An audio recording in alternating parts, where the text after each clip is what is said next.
In this lecture, we are going to learn about slot feature in Catia.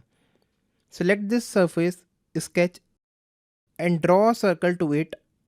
Exit workbench. Now select the surface, sketch and draw a spline to it.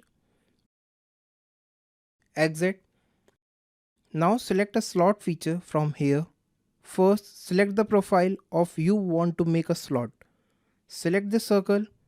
Now select the curve about which you want to make slot. Select this curve. Now you can see that the selected profile material is removed about selected curve. Now if you want to see inside the model, then select dynamic sectioning feature. Now select the surface about which you want to see. Now drag this middle point to see inside the 3D model. Here you can see that it make a slot around the selected curve. So in this way you can create a slot of any shape. Now select this plane and drag it to see about this plane. So this was the slot feature in Catia.